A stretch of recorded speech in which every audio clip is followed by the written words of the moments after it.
Nah, ini kisah selanjutnya setelah Rasulullah bersembunyi dari gua, keluar dengan Sayyidina Abu Bakar, melanjutkan perjalanan menuju Madinah. Itu banyak sekali peristiwa yang luar biasa yang menunjukkan kecintaan Sayyidina Abu Bakar kepada baginda Rasulullah SAW. Ini mesti kita dengarkan supaya kita tahu bagaimana kecintaan Sayyidina Abu Bakar kepada Rasulullah. Kisah ini ditulis oleh Imam Al-Bukhari dalam kitab Sahihnya. Jadi ketika 3 hari 3 malam bersembunyi di gua, akhirnya datang perintah untuk Rasulullah dengan bimbingan wahyu melanjutkan perjalanan keluar dari persembunyian, melanjutkan perjalanan hijrah menuju kota Madinah. Dulu namanya kota Yastrib. Setelah Nabi sampai di sana, berganti nama menjadi Madinah Al-Munawwarah. Madinah artinya kota, Al-Munawwarah artinya yang bercahaya. Nah, Masya Allah. Jadi di tengah padang pasir, di bawah terik matahari yang luar biasa, dua-duanya berjalan, Rasulullah dengan sahabatnya Sayyidina Abu Bakar. Jadi Sayyidina Abu Bakar ini, Bapak Ibu, selisih usia dengan Rasulullah 2 tahun. 2 tahun lebih muda di bawah Rasulullah. Rasulullah dilantik menjadi nabi umur 40 tahun, Abu Bakar memeluk agama Islam usia 38 tahun. Di bawah 40 tahun itu masih golongan syabab namanya, anak muda. 38 tahun itu masih tergolong muda. Ya, dikatakan orang tua, syekh, ya, digelari sebagai syekh atau orang tua itu setelah usianya 40 tahun. Jadi Sayyidina Abu Bakar masuk Islam di usia muda, 38 tahun. Nah, di tengah perjalanan Rasulullah merasa kelelahan. Sayyidina Abu Bakar juga merasa kelelahan, akhirnya tak ada tempat berteduh. Karena padang pasir, beda sama kita di Batam ini, banyak pohon, banyak gedung, banyak ruko. Itu padang pasir, tandus, tak ada tempat untuk berteduh. Sayyidina Abu Bakar melihat ada satu batu besar. Digeserlah batu besar itu supaya Rasulullah bisa berlindung, berteduh dari terik matahari. Tapi batu itu cukup untuk 1 orang aja, tak bisa untuk berdua. Jadi yang bisa berteduh di bawah batu itu hanya untuk 1 orang saja. Digeser oleh Sayyidina Abu Bakar, kemudian Sayyidina Abu Bakar mengambil alas dari kulit binatang, dibersihkan dengan tangannya, disapu dengan tangannya, kemudian dipersilahkan Rasulullah untuk istirahat. Ya Rasulullah, silakan istirahat. Jadi dalam perjalanan itu, ya, Sayyidina Abu Bakar itu hanya memikirkan bagaimana Rasulullah baik-baik saja, betul-betul diservis. Yang ada dalam pikiran Sayyidina Abu Bakar, Rasulullah selamat sampai ke Madinah. Ya, padahal tidak ada janji apa-apa, tidak ada aku mau menjaga Rasulullah supaya aku kaya, nggak ada janji seperti itu. Kita sekarang ini kalau baik sama orang karena ada maunya, ada apanya, bukan apa adanya, karena ada apanya. Ya, ini contoh kecil aja, misal kalau kita bicara sama orang yang standar ekonominya di bawah kita, nah kadang-kadang nada bicara tuh tinggi, ditegur pun kadang Pak, ya, nah itu. Tapi kalau kita ngomong sama orang yang standar hartanya, kedudukannya lebih tinggi dari kita, itu agak lembut sedikit. Beda kita gaya ngomong sama orang yang naik Astrea sama orang yang naik Pajero. Kalau mau naik Pajero, kita nih bawa Ayla nih, yang lawan dialog kita itu yang pakai Pajero. Wah, itu lembut sedikit kita.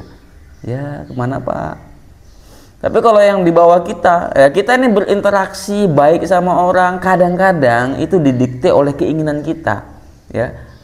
Tergantung lawan bicara kita. Itu sekarang akhlak kita itu masih di level itu. Kadang-kadang kita berbicara sesuai dengan siapa yang kita hadapi. Tapi Sayyidina Abu Bakar berkhidmat kepada Rasulullah bukan karena ada maunya, satu saja, kecintaan kepada Rasulullah. Masya Allah. Setelah dipersilahkan Rasulullah untuk istirahat, Sayyidina Abu Bakar tidak tidur.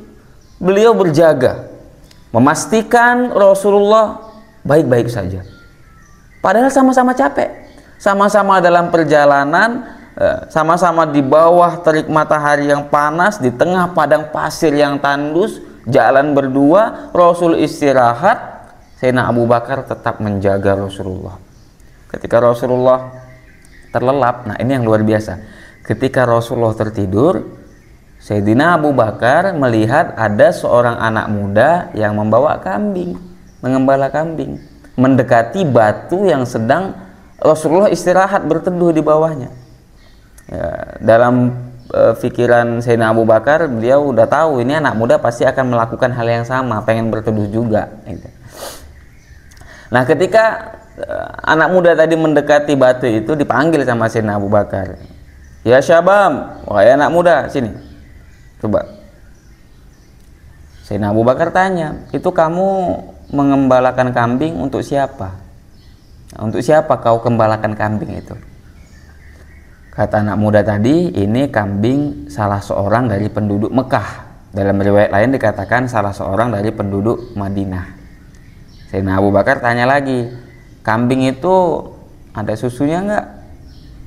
Anak muda tadi langsung paham. Ketika ditanya ada susunya apa tidak, ya pasti mau minta susunya itu. Diambillah anak muda tadi memilih kambing yang paling besar yang kira-kira ini susunya banyak nih. Diperintahkan sama Sayyidina Abu Bakar, aku minta susunya boleh? Nah, tapi nadanya nggak seperti itu kira-kira saja, jangan nanti dikira ini Walid ya. Walid nggak Dewi boleh, enggak. Jadi diperahlah susunya sampai habis, dikasih kepada Sayyidina Abu Bakar. Ternyata susu yang diminta itu bukan untuk diminum sendiri. Susu yang diminta sama pengembala tadi itu disiapkan untuk Rasulullah. Sedikit pun tak diminumnya.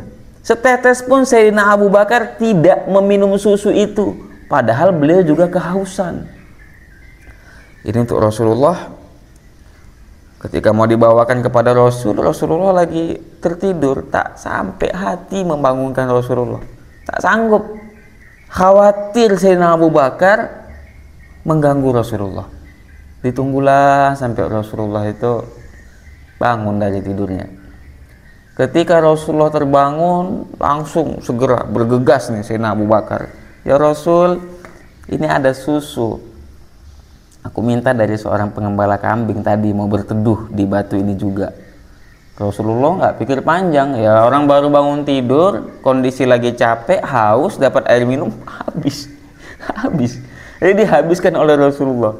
Jadi sebelum meminum itu, sebelum memberikan kepada Rasulullah, susu tadi itu dicampur dengan sedikit air supaya yang hangatnya itu agak dingin, enak diminum. Jadi kalau susu baru keluar dari perut binatang itu memang kondisi agak hangat, apalagi di tengah terik padang pasir, ya, dicampur pakai air supaya lebih nikmat. Nah, itu caranya begitu.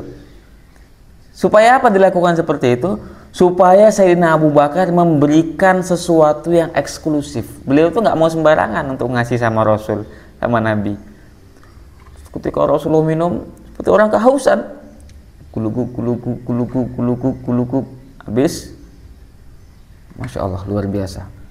Dalam riwayat hadis yang diriwayatkan oleh Imam Bukhari, cerita dari Sayyidina Abu Bakar, apa kata beliau?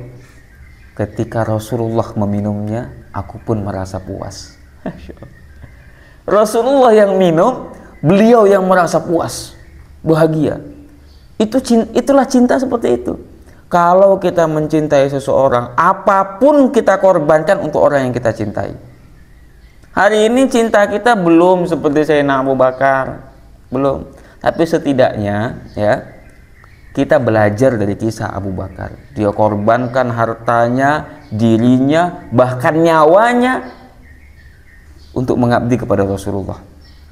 Kalau kita nggak sampai nyawa lah, minimal waktu kita. Kalau ada majelis pengajian tentang Rasulullah, datang, simak, kenali Rasulullah lebih dekat. Kalau kita nggak kenal sama Rasulullah, ya gimana tumbuh rasa cinta? Kalau nggak ada kecintaan dalam hati kita kepada Rasulullah, kita ini menjadi umat yang seperti apa? Di akhir hayat Rasulullah, yang keluar dari lisannya bukan Aisyah, yang keluar dari lisan Nabi itu bukan Khadijah, bukan anaknya, bukan Fatimah. Rasulullah punya keluarga, punya istri banyak, lebih banyak daripada bapak. Rasulullah sendiri banyak. Tapi yang keluar dari lisan Rasulullah adalah ummati, ummati, ummati. Umatku kita ini, umatnya Nabi. Bagaimana cara kita membalas cinta itu? Hidupkan sunnah Nabi. Kenali Nabi lebih dekat. Ada majelis, tidak ada majelis yang mulia dibandingkan majelis yang membicarakan tentang Allah dan Rasulnya. Syaraful ilmi bi syarafil ma'lum. Kemuliaan sebuah ilmu tergantung apa yang dibahas dalam ilmu tersebut. Pak, tak ada yang lebih mulia dibandingkan Rasulullah. Maka ilmu yang membahas tentang Rasulullah adalah ilmu yang mulia. Majelis yang membahas tentang Rasulullah adalah majelis yang mulia. Datang malam Jumat. Nah, setiap malam Jumat datang ke Masjid Baitul Ma'mur yang di Taman Raya tahap 4. Di situ ada Ustadz Suryadi Anwar sholawatan sama anak-anak itu. Wah, Masya Allah. Saya kalau dengar sholawatan itu hati pun teduh, tenang. Kalau hati sudah tenang, ya pikiran lapang, enak kita melangkah. Minimal seminggu sekali dengarkan kisah Rasulullah. Ada majelis tentang sirah nabawiyah, datang. Ada majelis sholawatan, datang. Supaya tetap terhubung hati kita kepada manusia yang paling agung, baginda Rasulullah Shallallahu Alaihi Wasallam.